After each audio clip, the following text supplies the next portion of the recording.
President Trump has now stepped up his war with Harvard University. In his latest salvo on Tuesday, Trump threatened to revoke the university's tax-exempt status. In a post on his Truth Social platform, he said Harvard should be taxed as a political entity if it keeps pushing a political, ideological, and terrorist-inspired agenda. Trump has been demanding that Harvard end its affirmative action policies, and those are policies that support diversity in student admissions and in staff hiring, and he demanded it end its tolerance of anti-Israel protests seen as an expression of anti-Semitism.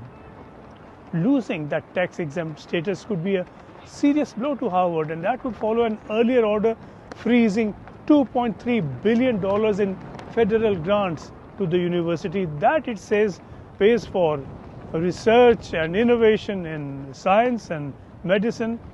And now yet another demand has followed from the White House that Harvard must apologize. He also wants to see Harvard apologize, and Harvard should apologize for the egregious anti-Semitism that took place on their college campus against Jewish American students. There were professors who said that he had engaged in discriminatory behavior against Jewish students. Of course, you had the former president of the university saying bullying and harassment depends on the context.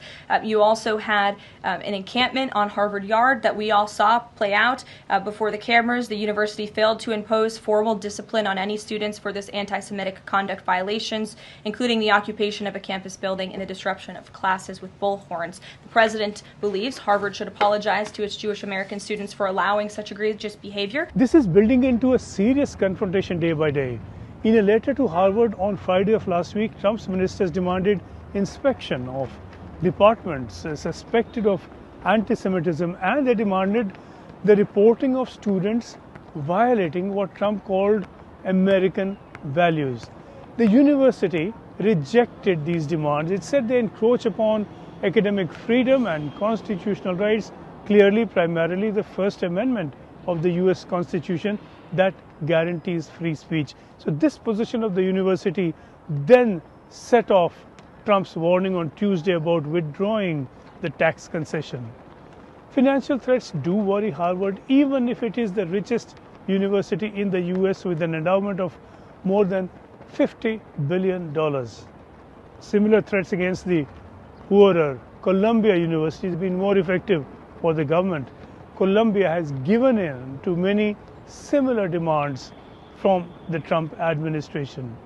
And now the Harvard chapter of the American Association of University Professors has prepared lawsuits against the government, and finally it well may be the Supreme Court of the US that has to adjudicate and take a call on this.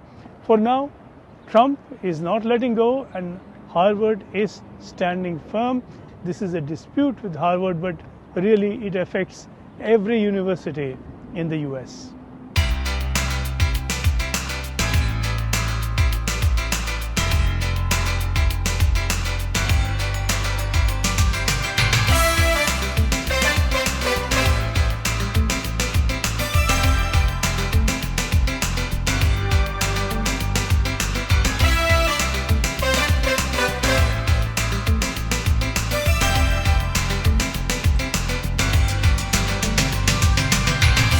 Harvard has become the first university to openly defy the Trump administration as it demands sweeping changes at colleges accused of tolerating campus anti-Semitism. In response, the federal government said it's freezing more than $2 billion in grants and contracts to the Ivy League school.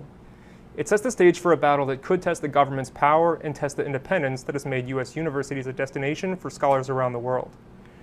The government hasn't said exactly which grants and contracts are being frozen, but is likely to target Harvard's massive research operation. Harvard says that's money that has supported groundbreaking innovations and helped find treatments for diseases ranging from Alzheimer's to diabetes. It's unclear how this will all play out, but it could end up in a legal battle if Harvard sues to protect its funding.